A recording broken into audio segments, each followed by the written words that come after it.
Hi everybody. This is the third Sunday in Lent, and we're broadcasting this sermon from home because of the coronavirus pandemic. We're practicing social distancing and self-isolation, and so we're trying to keep everybody safe and stay healthy, wash your hands, practice social distancing, and if you feel unwell, get medical attention. Now on this, the third Sunday of Lent, the story in John's Gospel, chapter 4, is about Jesus encountering the woman at the well. We're all familiar with walls. Walls have been a predominant symbol in our modern society and in the last couple of centuries. Many of us can remember Reagan's acclamation to the Soviet Union, "Tear down this wall," in reference to the Berlin Wall. The tearing down of the Berlin Wall signaled the end of the Cold War and the reunification of East and West Germany. The tearing down of a wall was a great triumph.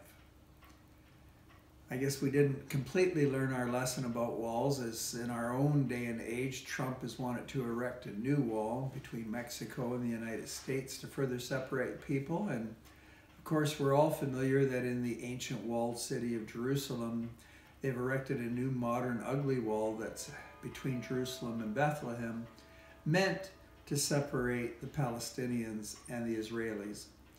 Walls, by and large, keep people apart. Of course, with this coronavirus, we have another kind of wall, a wall created by the threat of contagion and the spread of a harmful virus, and so social distancing becomes another kind of wall.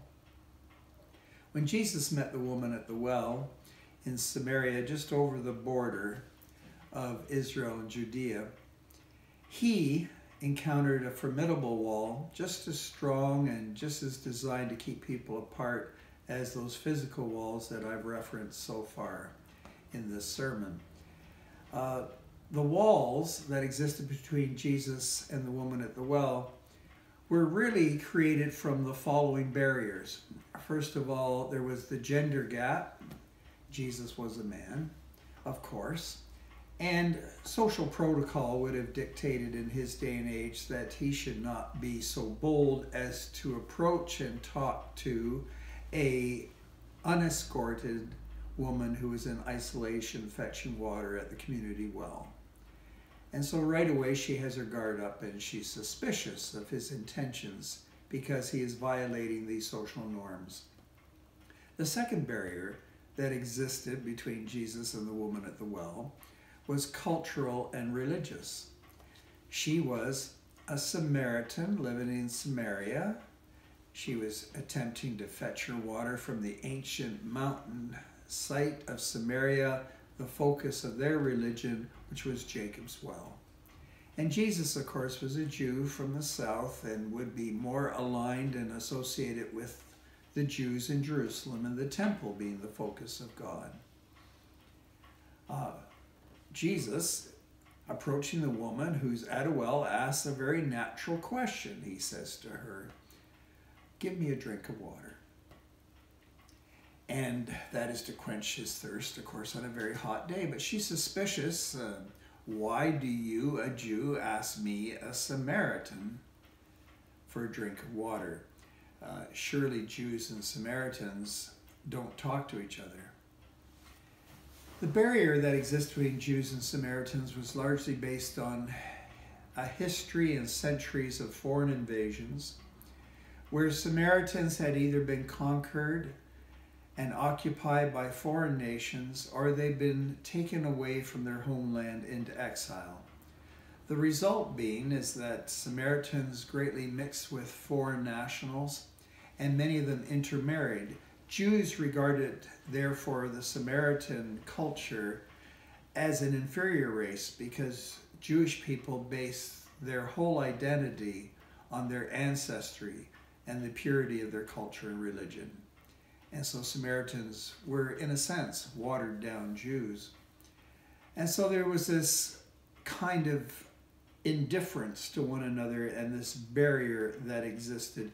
Jesus responds to the Samaritan woman's resistance with the following words. He speaks from a faith-based perspective, and he says, if you only knew who you were talking to and who it is that asks you for a drink, you'd ask him for a drink and he'd give you life-giving water that lasts unto eternity. She naturally responds with some sarcasm and disbelief, and her response is a very non-faith-based response when she says, well, that'd be great, give me some of that water and I'll never have to do the physical labor of coming to this well again. An additional barrier that probably existed between Jesus and the Samaritan woman would have been social. It is unusual for a woman to be at a well fetching water by herself in the middle of the heat of the day. Physical labor of that sort would have normally been done in the evening when you'd gather your water for the day, or in the morning when you'd gather your water for the needs of that day. And you wouldn't be out in the heat of the day by yourself, unattended by other people. This would indicate that this woman lived in isolation and perhaps for some reason was a social outcast. So the final barrier that would have existed between Jesus and this woman, the wall that separated them, was her being a social outcast and he being a rabbi that probably should have been required not to associate with such people. But rather than distance himself and further build the wall, he asks her about her husband. She's surprised and startled at his boldness over this, and she says, I have no husband. And he replies quite accurately, it's true you've had many men in your life, but none of them have been a husband to you. By her response, we can only assume that Jesus is not being critical, but he's being supportive and affirming and concerned for her loneliness. Because out of the care he expresses, rather than out of the criticism, she responds faithfully with the declaration that you know everything about me, you must be the Messiah. In this way, Jesus, by trying to speak to her social need and her isolation, has torn a bit of the wall down, has found a crack in the wall, and has found a way to bridge to this other person. She is so impressed that she goes and tells the entire village of Samaria that she has met the Messiah, and as we're told in the story, the consequence is that an entire village is converted to following Jesus.